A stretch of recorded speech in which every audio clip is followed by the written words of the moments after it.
তারপরে জানেন যিনি আমাদের লর্ড, যিনি আমাদের প্রতিপালক, যিনি আমাদের এত ভালোবেসে পৃথিবীর যতগুলি বস্তু তিনি সৃষ্টি করেছেন, সব থেকে মেন বস্তু আমাদের দান করেছেন, সেটা হলো কি?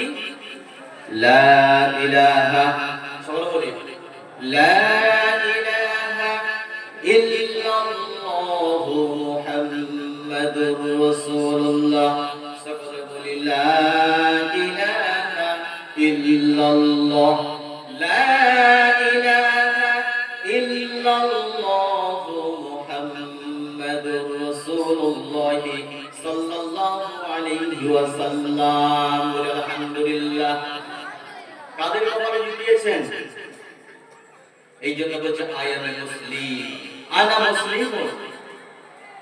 আল্লাহ বিন উপাস্য নেই, কোনো রব নেই, কোনো মাবুদ নেই, কোনো প্রতিপালক নেই। অল পারফেক্ট সাইন্টিস্ট হযরত মুহাম্মদ সাল্লাল্লাহু আলাইহি ওয়াসাল্লাম বা যত প্রফেট এসেছেন, যত আম্বিয়া ইকরাম এসেছেন, সাহাবায়ে ইকরাম এসেছেন, কবর মিজান ফুরস হাসর ইনসান যারা ফেরেশতা স্বর্গ নরক জান্নাতের মধ্যে আমরা ঈমান করেছি। এনেছি আনিনি ভাই? এনেছি তো? ওদের কি ব্যাপার আপনারা বুঝবেন না? আরে বাবারে কি রেখে এসেছেন, একটু আলোচনা করে বসুন না। আপনাদের সঙ্গে পরামর্শ করতে এসেছি।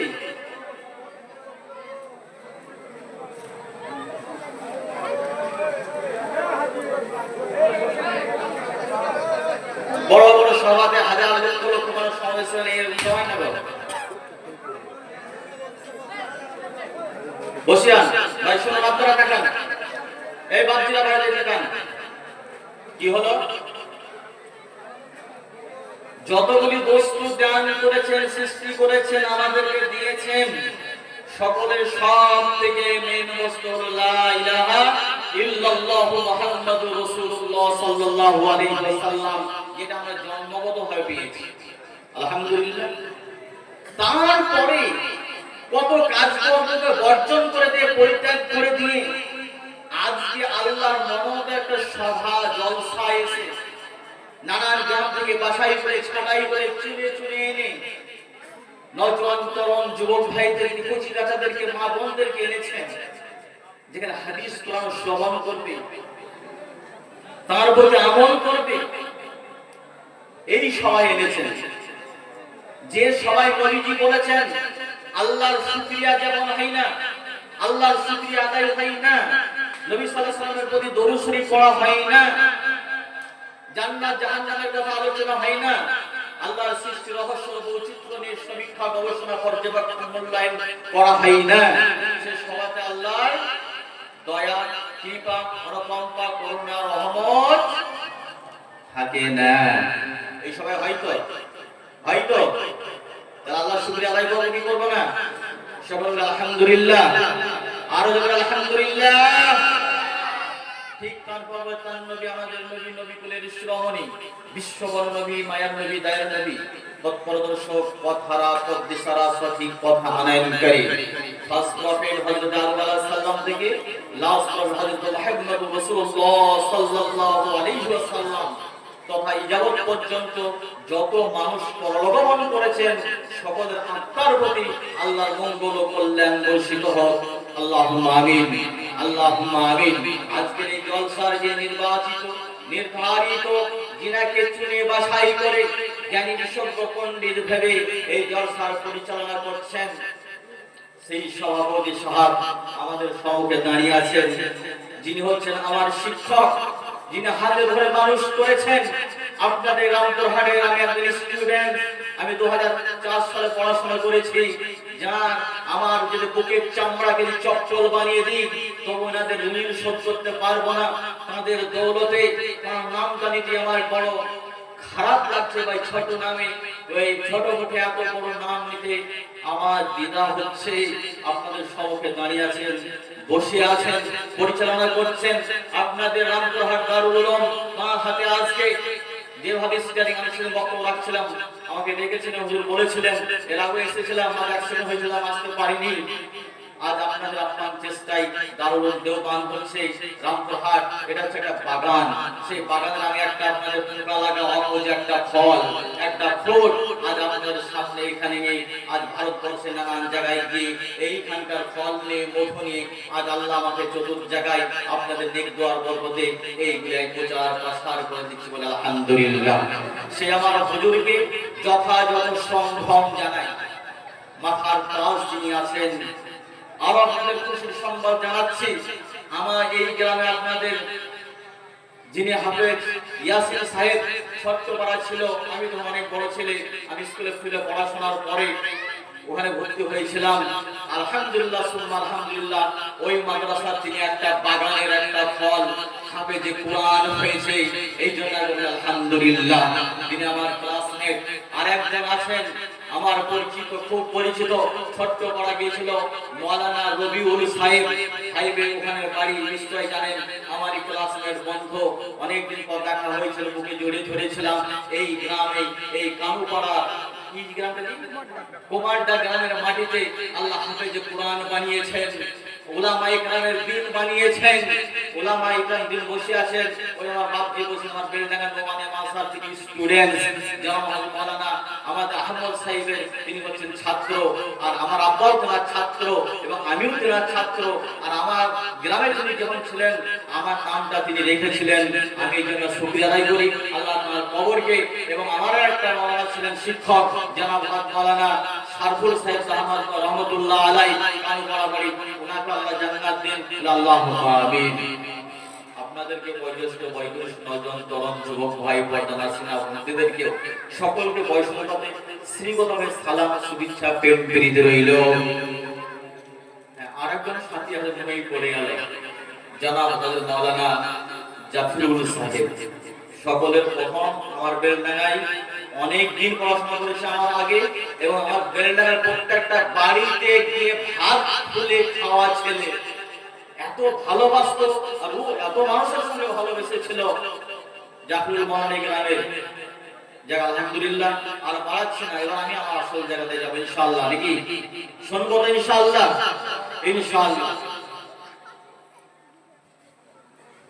আল্লাহ তাআলা, আমি আগেই বলেছি সূরা ৩ আমরা পড়ি না, হলো কি পড়ি? ওয়াত-তিনি ওয়াজ-যাইতুনি ওয়া তুরি সিনিন ওয়া হাদাল বালাদিল আমিন লাকাদ খালাকনাল ইনসান। এবারে বলছিলাম না, সকলের শ্রেষ্ঠ বানিয়েছেন আল্লাহ, সবথেকে উত্তম বানিয়েছেন তোমাদেরকে। আলহামদুলিল্লাহ বলবেন না? আলহামদুলিল্লাহ। এই আমাদের জাতির মানুষের মধ্যে সবচেয়ে উত্তম বানালেন, এদের মধ্যে উত্তম কারা? আগে বলেন না লা ইলাহা ইল্লাল্লাহ, যারা বলেছেন তারা হলো উত্তম। এদের মধ্যে আবার কারা হবে? যারা পাঁচ ওয়াক্ত সালাত আদায় করেছে, হালাল রুজি খেয়েছে, আল্লাহর হাদিস কোরআনের প্রেক্ষাপটে অনুকূলে তার বিধানে জীবন যাপন যারা করছেন, প্রফেট মুহাম্মদ রাসূলুল্লাহ সাল্লাল্লাহু আলাইহি সাল্লামের অনুকরণ করে জীবন যাপন করছেন, তারা হলো সবথেকে আল্লাহর কাছে উত্তম ব্যক্তি। বলে আলহামদুলিল্লাহ। এবার আপনারা বুঝতে পারছেন যাদের ঈমান নেই তারা কি মানুষ।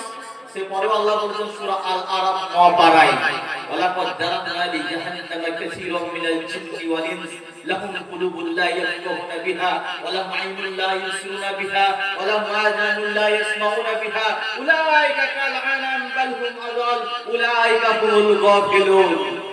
সুবহানাল্লাহ। এর ব্যাখ্যা আমি পরে করছি ইনশাআল্লাহ, করব ইনশাআল্লাহ। এবার আপনাদের বলি, কোশ্চেন করেছি, জিজ্ঞাসা করছি। মাশাআল্লাহ আলহামদুলিল্লাহ, আমার লেখা বই এনেছি, আপনাদের দেখাচ্ছি 554 পৃষ্ঠার বই, আরো বই লেখা হয়েছে। তার মধ্যে অনেক এর রামপুরহাটের অনেক ডক্টর আমার বই পড়েন, ডক্টর মনিরুল হক পড়েন, ডক্টর ওয়াসিম রেজা পড়েন, ডক্টর গোলাম মুর্তজা সাহেব পড়েন, এরকম করে অনেক ডাক্তার, নাম বলতে সময় কেটে যাচ্ছে, আমাদের আশারুল আলী পড়েন, এরকম অনেক ডাক্তার আমার বই পড়েন। এই ডাক্তারদের কাছে আমরা কি করতে যাই বলি ভাই? চিকিৎসার জন্য ট্রিটমেন্ট করতে যাই। কেন যাই? কারণ নার্ভের প্রবলেম, কারোর হার্টের প্রবলেম, কারোর চোখের প্রবলেম, প্যানক্রিয়াসের প্রবলেম, পেসমেকারের প্রবলেম, কিডনি বা কিডনির প্রবলেম ইত্যাদি ইত্যাদি হয়, তাই না? দুবার তিনবার দেখিয়ে এসেছেন ডক্টরদের কাছে, ভালো হয়নি, সাকসেস হননি, সুস্থ হননি। এই জন্য আমরা কি বলি বলুন তো, স্যার একটু ডোজটা বাড়িয়ে দিন না, বলি কি বলি না?